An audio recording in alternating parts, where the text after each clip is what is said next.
Hi there, it's Sandy Allnock in for Ellen Hudson, and today I want to share my spooky tea light houses that I made from the brand new Housebox die. These are so easy, and there's only a little bit of coloring to do. I usually do a lot more coloring than this, but these were so easy and fun to make, and I'll show you how you can make multiples really easily. The die set comes with all these little pieces. You have to cut all those apart, of course, because not all of those are window panels. You don't want to just do one massive cutting with the whole thing. But there are Christmas windows. There are some plain windows, so you could do them all year long. And then there's Halloween windows. And I'm going to use the Halloween windows. And then this one is a door that actually functions. It flips out. And the windows you can put in any old way because they're kittywampus. They don't have to be straight, so that's really good for somebody like me who doesn't do straight very well. I do crooked excellently. And I'm just going to tape them all in there with washi tape. My washi tape is going to go all the way over the die itself, because then when I die cut one and I pull it out, I can just leave all that tape intact and cut a whole bunch of them. So there's little lines, and all you do is follow the lines and use your bone folder if you want a really sharp score, but I actually made some of these by just bending them with my finger and they work just fine. But a crisp line will be made if you use your bone folder to do all of that.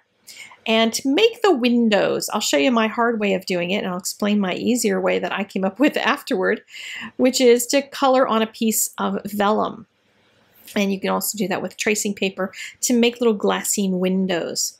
And I'm going to use 3 colors here. You have to use darker colors than you normally would think because vellum doesn't take color super well, so that they end up lighter than you would want them to be.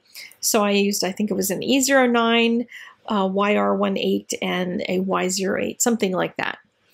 And then I put some little strips, probably too much, too tall of strips, but I put some little strips of Be Creative tape on each side of the window and then cut my little pieces to fit. Nobody's going to see the inside of this, so I'm not worried about it looking like a mess.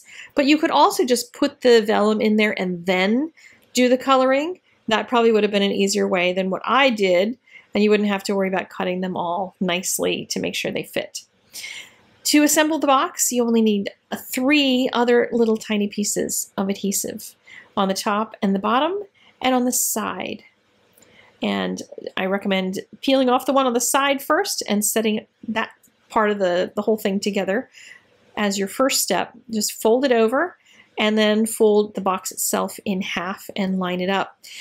What I noticed also, since this is nice and flat, is you could mail this. You could make these for your grandkids who are far away and then have them put a tea light in it when it gets to their house. But I'm going to go ahead and assemble mine.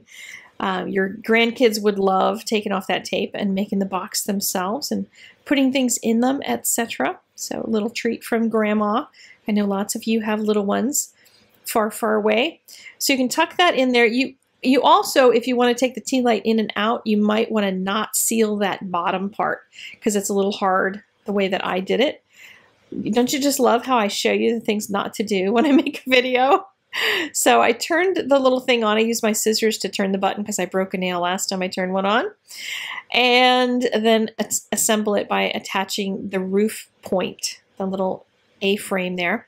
The 2 sides just kind of tuck generally in there. And if you want them to tuck in further, you can just trim the sides of them a little bit and they'll fit in a little more snugly. But they came out really, really, really cute. And I'm going to make a whole gajillion of these for all of my windows because I think they are adorable. And I have a whole bunch of tea lights in my closet. Just a reminder, I don't want anybody to think you could use fire in there. Use the battery operated kind, okay? I don't want you to burn your house down. This is another version of the house box that I have over on my channel today, and I colored it with all these cute little gumdrops. They're super easy to color, and you can see that you could put treats in there, or you could hang it up as an ornament, whatever you want. Anyway, thank you so much for watching this. Here's some more videos and a link to mine, and I will see you guys next time I visit here at Ellen Hudson. Have an awesome day. Bye-bye.